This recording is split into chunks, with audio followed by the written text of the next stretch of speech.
Let me tell you, nothing wakes you up faster than a $250 fine taped to your recycling bin, especially when that bin is, arguably, still on your property. That morning, the sun was just starting to bake the asphalt of Elm Street, promising a triple-digit scorcher, and I was in my standard pre-coffee fog, shuffling toward the driveway. I needed to haul the recycling bin back up the 2 feet from the curb to its designated spot next to the garage. A simple 2-second task that I had apparently failed to execute by the ridiculously early municipal deadline. There it was, a crisp, white official envelope stuck right to the neon yellow lid of the blue plastic beast. It looked less like an actual fine and more like an eviction notice for a very large piece of street furniture. I ripped it off, squinting through the sunlight and my blurry vision. "Code enforcement violation," the heading screamed. Below, the specifics. Improper placement of municipal waste receptacle, followed by the date, the time, 7:01 a.m., 7:01, and the kicker, violation extends beyond the prescribed property line and poses an aesthetic and operational hazard. Aesthetic and operational hazard. My plain blue recycling bin, which was about 30 inches tall and contained exactly 0 hazardous materials, was an operational hazard. I stood there for a full minute, holding the paper and staring at the bin, then back at the piece of curb that separated my slightly overgrown lawn from the slightly cracked public sidewalk. I swear, the city operates on the principle that the universe requires maximum annoyance. I mean, my bin was barely 6 inches into what they considered the public right-of-way. My neighbor, Mitch, still had his Christmas lights up. That was an aesthetic hazard. But my recycling bin? This was clearly the work of the neighborhood villain, the clipboard-wielding zealot I had privately nicknamed the Bin Reaper. This wasn't my first rodeo with code enforcement. Last year, I got a sternly worded letter because my porch light was a non-standard hue. It was a soft amber, I kid you not, and a warning for having a driveway basketball hoop that exceeded the height limitations for recreational structures in a residential zone. I suspect the Bin Reaper just sits in a dark office, sipping lukewarm coffee, waiting for the clock to hit 7:00 a.m., so they can unleash bureaucratic hell on my peaceful, slightly messy existence. My philosophy has always been simple: live and let live, especially when it comes to the placement of large, empty plastic containers. But the Bin Reaper? They clearly live by a different, maddeningly specific creed. This $250 fine wasn't just about a bin, it was a declaration of war. It was the system asserting its pointless dominance, and I, Gary, resident of Elm Street and proud owner of a slightly too tall basketball hoop, was their chosen victim. I crumpled the letter, the paper satisfyingly crunchy, and decided right then and there that I wasn't just going to pay it. I was going to fight it. But first, coffee. Then, I needed to figure out how to appeal this garbage, because that fine was a giant pile of steaming, aesthetically unpleasing, operational hazard garbage. The coffee was hot, the paperwork was ridiculous, and my patience was non-existent.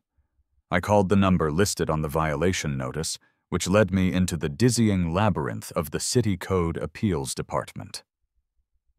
"Thank you for calling the Code Enforcement Violation Resolution Center," a voice chirped, sounding suspiciously chipper for someone whose job was to tell people they owed $250 for a misplaced plastic box. "My name is Brenda, and your call may be recorded for quality assurance, training, and the occasional highly embarrassing viral video." Okay, she didn't say that last part, but she should have. "Hi, Brenda," I started, trying to keep the sarcasm below lethal levels. I'm calling about a violation, number 45B17 Alpha Sierra. It's for improper placement of municipal waste receptacle. The fine is $250. One moment, please, while I pull up your file, Gary, she said, her voice dripping with practiced neutrality. Ah, yes, 45B17 Alpha Sierra. I see here that the receptacle was observed at 7:01 a.m., exceeding the prescribed boundary by approximately 6 inches, which is in direct violation of subsection 312, paragraph B, of the Municipal Curbside Management Code. I felt my eye twitching. 6 inches, Brenda. You're telling me $250 is the price of 6 inches of transgression?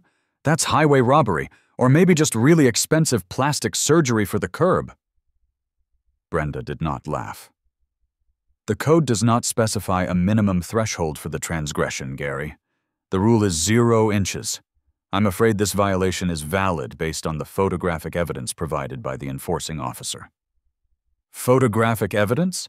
Are you telling me the bin reaper staked out my house at dawn just to catch my bin playing hooky? The enforcing officer performs regular inspections of the residential areas, she droned, clearly reading from a script titled How to Sound Like a Soulless Robot. I tried the legal angle. Okay, look. If I move the bin 2 feet onto my driveway, it gets so close to my garage door, I can't open it. If I put it further up, the sanitation workers can't reach it because of the parked cars. I'm stuck between a rock, a hard place, and an arbitrary fine. Your options are to pay the $250 fine or submit a formal appeal within 30 days. If the appeal is denied, the fine will increase to $350. So my options are to fork over the cash or roll the dice on paying more. That's not a choice, Brenda. That's extortion with slightly better filing cabinets. I was getting nowhere. My blood was boiling, but not with rage, with a sudden, wicked inspiration.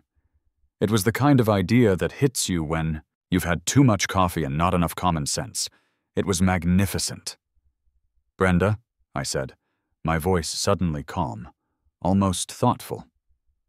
Let's say, hypothetically, that the bin was permanently fixed to the curb. Say it was welded to a sturdy metal post that was concreted into the sidewalk right where the curb meets it. What then? Could they fine me for improper placement? There was a long silence on the other end. I imagined Brenda frantically scrolling through her Code 312 script, looking for the welding large plastic containers to public infrastructure subclause. Gary, she finally said, her tone cracking slightly. I am not authorized to speculate on hypothetical modifications to municipal property. But the key word is placement, Brenda. If it's welded there, it's not placed. It's a permanent fixture. It's an installation. It becomes part of the urban landscape. It becomes property. I suggest you read subsection 312, paragraph C, regarding permanent fixtures, she said stiffly, clearly unnerved.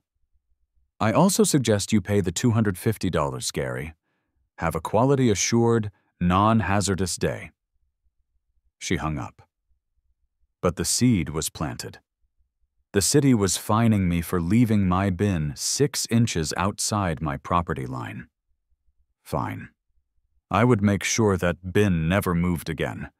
It would achieve a kind of permanence that only highly specific bureaucracy could inspire.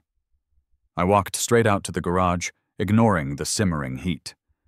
I was done with appealing. It was time for direct action, courtesy of a rusty old welder I bought on Craigslist 3 years ago and hadn't touched since. I was going to turn that recycling bin into a monument to freedom from arbitrary regulation. This was going to be the birth of the bin put. The welding equipment was in the back corner of the garage, under a pile of old tires and a disturbing amount of spider webs. I dragged it out, the old cables coiling around my feet like grumpy metallic snakes. I hadn't actually welded anything more complicated than a loose shelf bracket, and that ended with a small fire and a trip to the hardware store for more fire extinguishers. But necessity, or perhaps just sheer spite, is the mother of invention. And right now, I was feeling very inventive. First, I needed a base. I couldn't just weld the flimsy plastic bin directly to the asphalt. That would be messy, temporary, and probably toxic. No, I needed structure. I needed permanence. I needed something that screamed, "I am here, and I will not be moved by your arbitrary 7 o'clock a.m. deadline." I found a length of thick steel pipe, left over from a previous, even more ill-advised plumbing project, and a couple of bags of fast-setting concrete mix. The plan was simple, and therefore likely brilliant. Dig a small, deep hole near the curb, sink the steel post, concrete it in, and then weld the recycling bin to the top of the post. The bin wouldn't just be on the curb, it would be of the curb. It would claim squatters' rights against the very rules that tried to move it.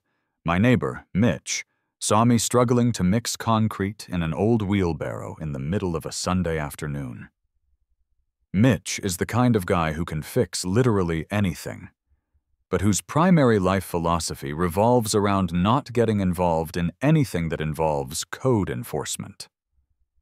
"Gary," he called from his side of the fence, sipping a beer and looking utterly relaxed. "What in the name of DIY madness are you building now?" I wiped sweat off my forehead with the back of a dusty glove. "I'm fighting the power, Mitch. They fined me $250 for leaving the bin 6 inches out, so I'm making sure they can never fine me again." I explained my genius plan. Mitch listened, his eyebrows gradually climbing higher up his forehead until they nearly disappeared under his baseball cap. "Wait, you're going to permanently attach a piece of municipal plastic to the public right-of-way with that welder?" He gestured dismissively at my rusty relic.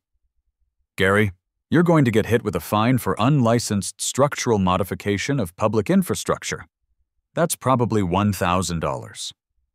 "Maybe," I conceded, hefting the bag of concrete. "But that's a new fight. This one is about the bin placement. I'm legally creating a non-moving waste receptacle station. It's performance art, Mitch." "It's vandalism with a highly specific motivation," he corrected. Then, because Mitch is secretly a good guy who enjoys chaos, he added, "Your welding unit is garbage, Gary. The grounding clamp is shot. Use mine. And you're going to need rebar to secure that post properly, not just loose concrete. Hold on." Mitch disappeared and returned a minute later with a shiny, professional-grade welder, the kind that probably cost more than my entire car, and a length of rebar that looked like it could hold up a small bridge. "Remember, Gary, the key to a good weld is clean metal and a solid ground. Also, maybe do this after midnight so the bin reaper doesn't see the sparks from his satellite feed." I took his advice. And the welder. I dug the hole, set the pipe and rebar in place, and poured the concrete. I worked under the cover of a mercifully cloudy evening, waiting for the concrete to set just enough to hold the post rigid. Then came the fun part. The welding. I had to figure out how to attach the plastic bin to the steel post. My solution? Massive steel clamps welded to the post, which would then tightly embrace the bin's plastic frame. It was like giving the bin a highly industrial, permanent hug. The first few welds were rough. They looked less like solid metal joints and more like a pigeon had thrown up molten glitter. The air was filled with the acrid smell of burning plastic and ozone.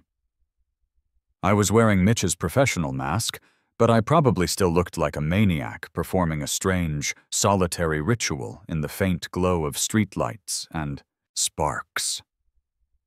The light and noise were conspicuous. I kept my head on a swivel, half expecting the bin reaper to rappel down from a utility pole, clipboard in hand. But only the moths and a very confused raccoon paid any attention.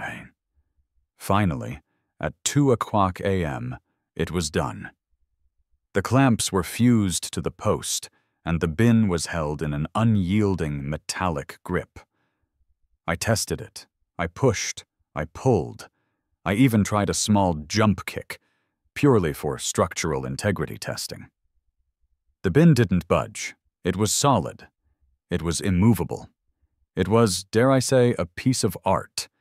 But it needed a name and a legal claim. I went inside and grabbed a can of safety orange spray paint and a novelty pirate flag I'd bought on a beach vacation. Back at the curb, I spray painted a message on the post, making sure the letters were shaky but legible. This land is bin land, claimed via adverse possession, 1800 current day. I then zip-tied the pirate flag to the handle. A pirate flag, because I was now an outlaw of municipal waste management. I stepped back, admiring my creation. The bin put, a permanent stationary waste receptacle. They fined me for moving it. Now it would never move. Let's see code enforcement try to write a violation for a permanent fixture. They'd have to invent a new category: improper installation of a properly placed receptacle. I went to bed feeling a deep, abiding satisfaction. The bin put stood guard on Elm Street, a ridiculous, highly illegal and yet perfectly logical solution to an utterly ridiculous problem. Tomorrow, the fun would begin. The sun was barely up the next morning when the inevitable happened. The wail of a police siren, not loud, but insistent, and definitely headed my way. I was making pancakes, because nothing says I may be arrested for unauthorized curb modification, like a big stack of buttermilk pancakes. I looked out the window. Sure enough, a city of redacted patrol car was idling right next to the bin put. 2 officers were inspecting it. One, a burly, mustachioed guy, I'd later learn his name was Officer Murphy, was scratching his head and holding the welded plastic as if it might bite him. The other, younger, leaner officer, Officer Johnson, was taking pictures with his department-issued phone. I walked outside, towel draped over my shoulder, keeping my hands visible. "Morning, officers. Lovely day for curbside inspections, isn't it?" Officer Murphy turned, his face a perfect mask of confusion. "Sir, are you the resident here? Gary, redacted?" "That's me. And that," I said, pointing to the bin put with a flourish, "is my highly customized, stationary, and perfectly placed waste receptacle." "Yeah, we can see that," Johnson muttered, snapping another photo. "We got a call from code enforcement about improper placement of a permanent structure, which is a new one, even for us." Murphy stepped closer. "Mr. Redacted, you've welded your trash can to the curb." "Recycling bin, officer," I corrected, politely. And yes, I was fined $250 for improper placement of the bin. To resolve this highly arbitrary and frankly un-American fine, I took permanent measures to ensure that the placement of this bin will never, ever be improper again.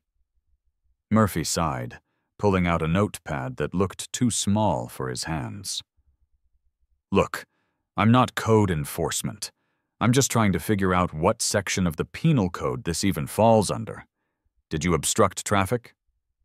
"The bin has been sitting in that exact spot every Tuesday for 5 years, officer. If it didn't obstruct traffic then, it certainly doesn't now that it's a fixed monument." Johnson chimed in. "Did you damage city property?" "That post was a private post, inserted into private soil, which just happens to be under a publicly accessed curb," I argued, remembering some nonsense I'd read online at 3 a.m. "Besides, I'm improving the infrastructure. I've created a designated highly visible waste disposal anchor point. Call it the bin docking station. I should get a tax credit." Murphy massaged his temples. Sir, it's a blue plastic bin, welded, to the street. And it's not moving, which means it won't be improperly placed at 7:01 a.m. next Tuesday, I finished triumphantly.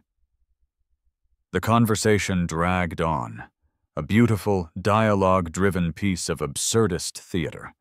The cops were clearly out of their depth.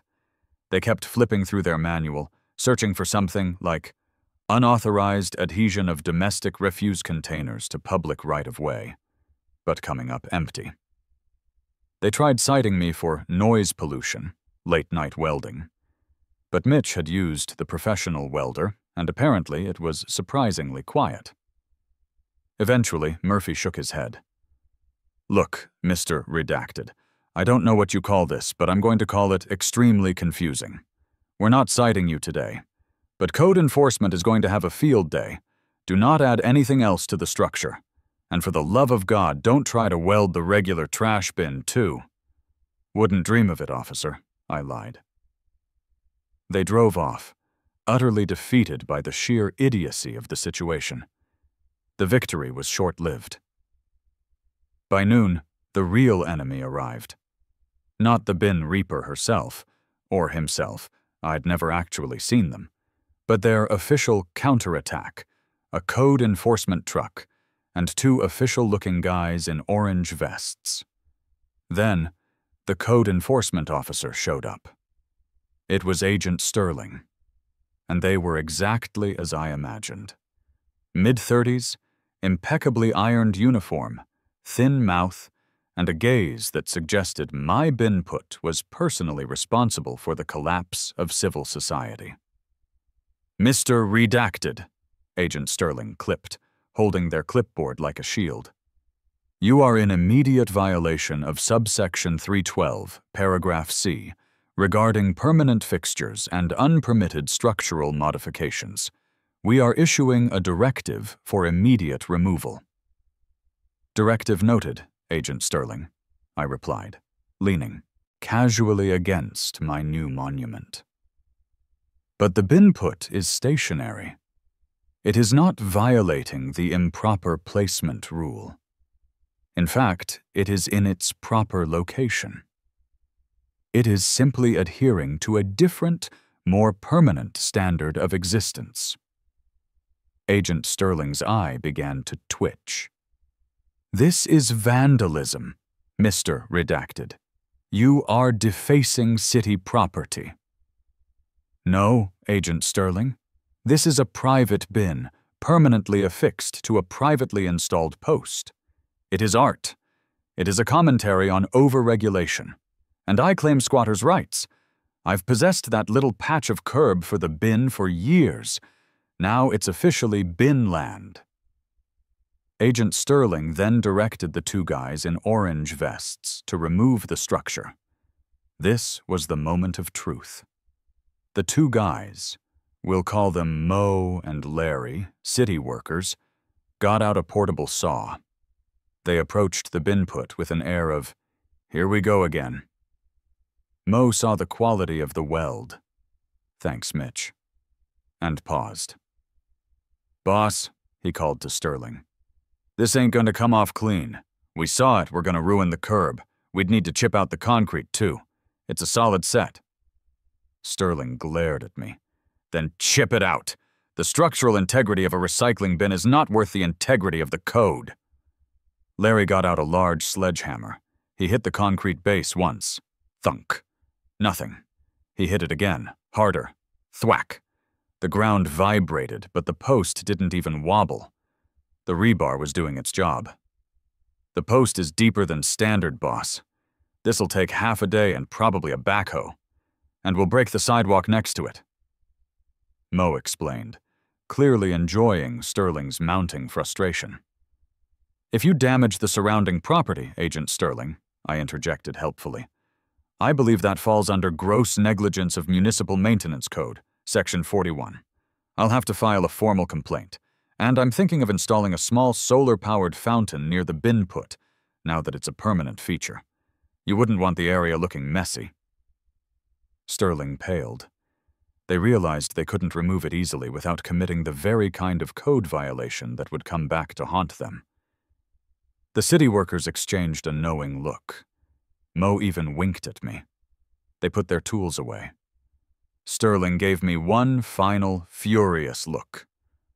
"This is not over, Mr. Redacted. You will hear from the city planning department." They stomped back into the truck, defeated by steel, concrete, and bureaucratic inertia.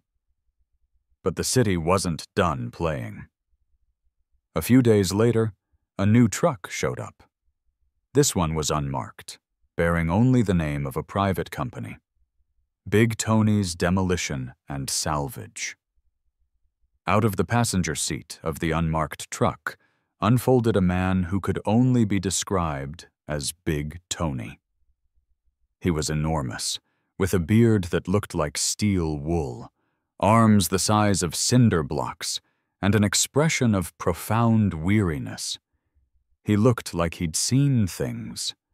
Terrible, concrete, shattering things. Big Tony ambled over to the bin put, hands on his hips. He didn't look at me. He looked at the bin. He circled it slowly, like an ancient general surveying a surprisingly well-fortified siege target. "The city hired me," Tony finally rumbled, his voice a low, gravelly sound. "Said I needed to remove a nuisance obstruction. They offered me double my standard rate. Said it was a high-priority, low-difficulty job." He looked at the base, the thick post, the perfectly executed welds. He ran a massive finger over the pirate flag. He shook his head, looking more disappointed than angry. "They lied." "It's a solid piece of work, Tony," I said proudly. "I had some professional consultation." "This ain't professional, kid," Tony scoffed. "This is spite. But it's good spite. You used 2 feet of Schedule 80 pipe and rebar cage. You let the concrete cure for 36 hours before you loaded the clamps. That weld," he tapped the seam, "is a 5-pass, full-penetration fillet weld. Who taught you that?" "Mitch, my neighbor. Let me borrow his welder." Tony squinted over at Mitch's perfectly manicured lawn. "Tell Mitch he's a good man. I'm impressed. The city wanted me to use a hydraulic jack and a diamond blade circular saw to cut the pipe flush with the concrete. You know what that does to the curb?"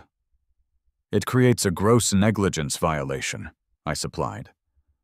"It costs the city 15 grand to fix and resurface the whole section," Tony corrected. He reached into his pocket and pulled out a cell phone that looked tiny in his grip. He took a photo of the base, then one of the pirate flag, and finally one of me standing next to the bin put. "What's the photo for?" I asked. "Proof of effort," Tony sighed, turning back to his truck.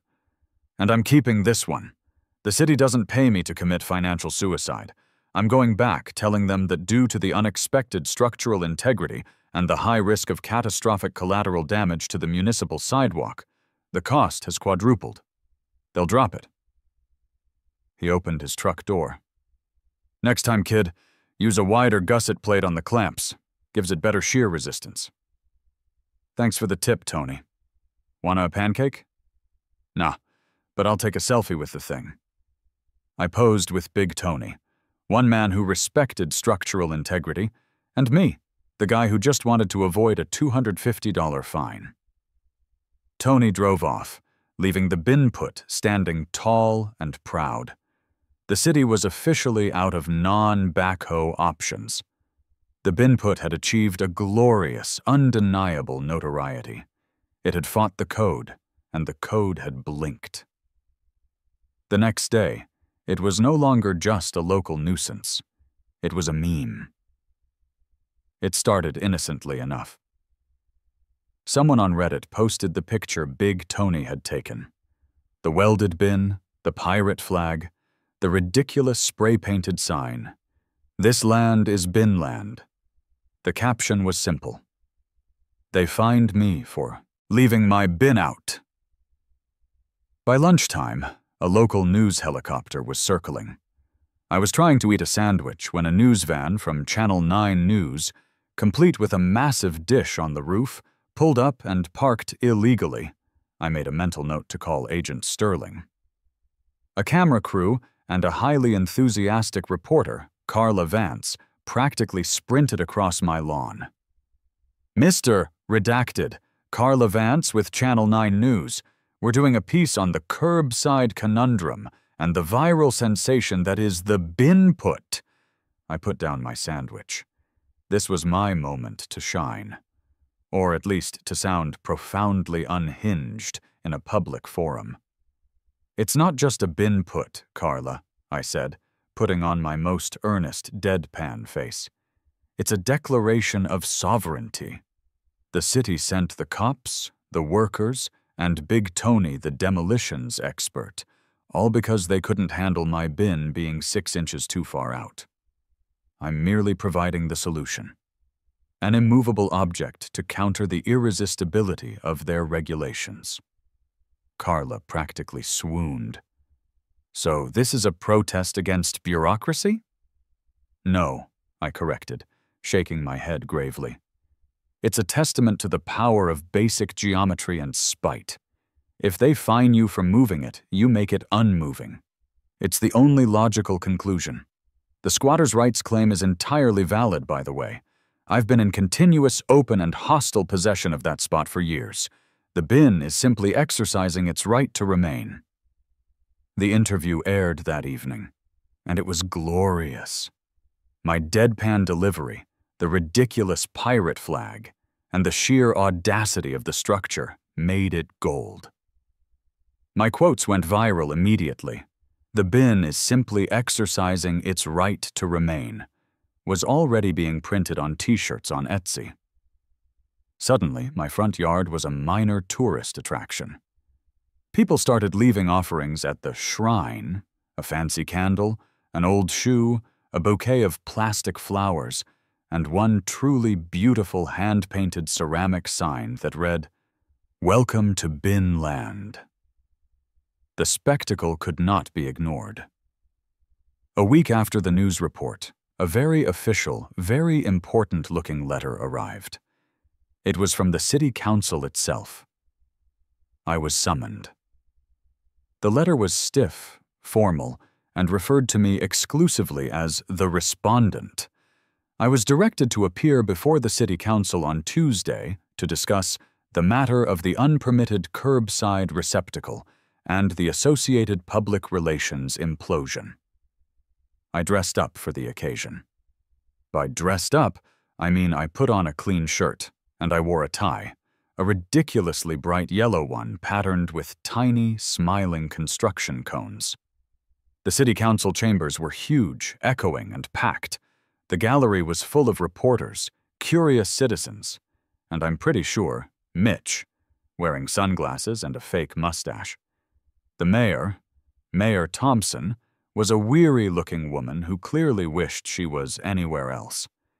She looked at me, then at the massive projected image of the bin put on the screen behind her. "Mr. Redacted," she began, her voice strained.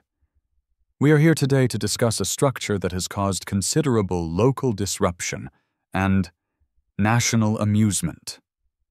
I prefer local landmark or national symbol of defiance, Madam Mayor," I offered from the podium. One of the councilmen, Councilman Davies, a portly man who looked permanently furious, hammered his gavel. "Mr. Redacted, this is not a joke. This is a serious violation of municipal code. It is an eyesore. It is a traffic hazard." "It's a stationary, brightly colored piece of plastic, Councilman," I countered. "You fined me $250 for moving it. I made it impossible to move. This is me complying with the spirit of the law, if not the letter, by removing the possibility of future infraction. My constitutional right to be free from arbitrary fines is secured by the finest Schedule 80 steel." The whole chamber was struggling to maintain decorum. People were coughing to hide their laughs. I continued, using my conversational first-person style, addressing the council like they were my slightly dense drinking buddies. Look, folks, I get it. Rules are rules. But when the rule is so nitpicky, so utterly pointless that it sends 3 different branches of government and a guy named Big Tony to my curb for a 6-inch plastic trespass, maybe the rule is the problem, not the bin. I'm not trying to disrupt society. I just want to put my recycling out without paying $250,000. I hammered the point home. The city has 2 options. 1, use a backhoe, destroy the curb, and spend $15,000 to remove a $50 plastic bin, which confirms that the code is absurd. Or 2, admit that the original fine was ridiculous, and this bin, now that it's a permanent fixture, is a properly placed permanent fixture. I finished by pulling a small, ridiculous laminated certificate out of my pocket. And as the self-proclaimed king of Binland, I formally offer the City Council a certificate of honorary squatter's rights, should any of you need a permanent, legally dubious place to put your own bins. The mayor finally put her head in her hands. She looked over at Councilman Davies, who was sputtering, and then at the packed, amused audience. The City Council knew they were beaten. They couldn't order the demolition. The PR nightmare would be permanent, and the cost was truly exorbitant. After a 15-minute recess filled with tense whispering, Mayor Thompson cleared her throat.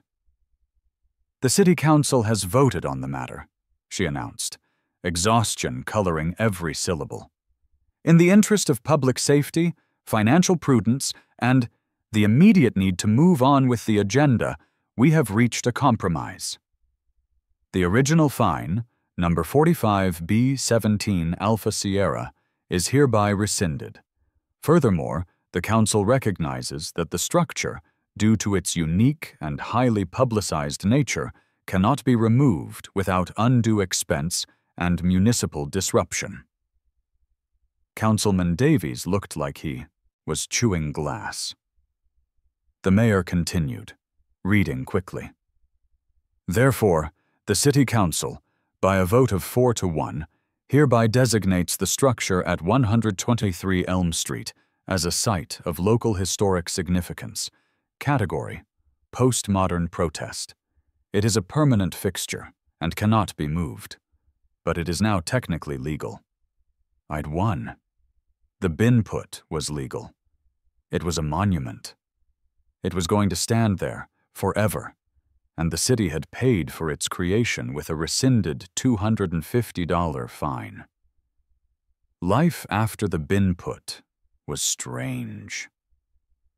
My notoriety faded slightly, but the structure remained. It was a tangible, immovable monument to the triumph of common sense and excellent welding over baffling bureaucracy. The first practical problem was, of course, the actual garbage. I needed a new bin.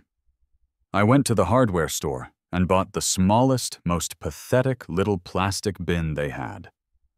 I keep it discreetly behind the garage, and I make absolutely sure that I manually carry the recycling up to the curb every Tuesday morning, wait for the truck, and then immediately return it to the garage.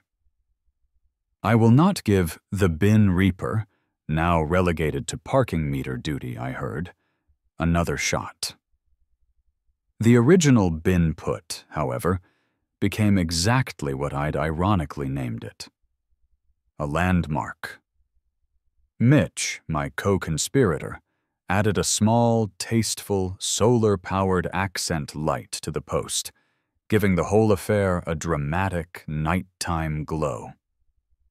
He later hung a small brass plaque on the post that read, "In permanence, we find freedom." The sanitation workers, the very people whose jobs had supposedly been imperiled by my 6-inch transgression, treated the bin put with reverence. They simply emptied the contents and moved on, careful not to scrape the historic site. A few months later, I was outside watering the lawn when a minivan pulled up. Out popped a family of 4, Dad, Mom, and 2 small, bored-looking kids. The dad was holding a camera. He pointed excitedly. "There it is, the bin put. I told you, kids, it's the recycling bin that beat City Hall." The kids squinted, clearly unimpressed.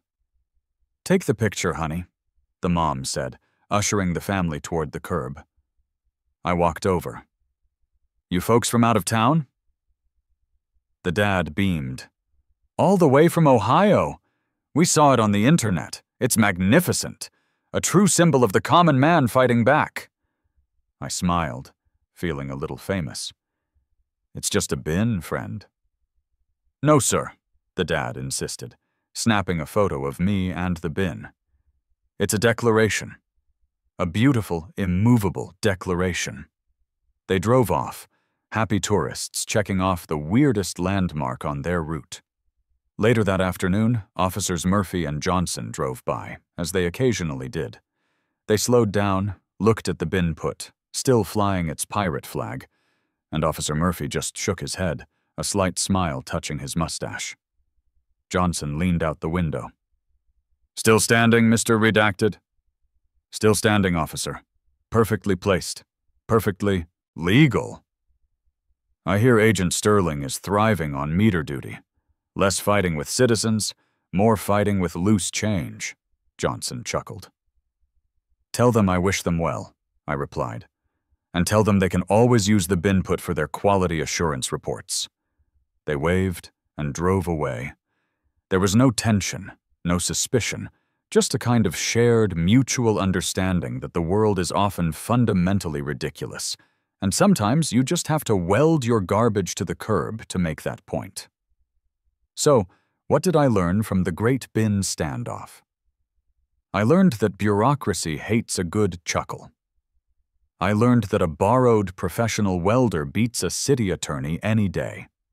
And most importantly, I learned that when they fine you for leaving your bin out, the true path to freedom isn't paying the fine or even moving the bin. It's turning that plastic container into a permanent, highly visible, and utterly undeniable part of the neighborhood landscape. It's about turning a small act of defiance into a massive, hilarious, immovable headache for the people who make arbitrary rules. The bin put is my legacy, and I'm glad it's not going anywhere.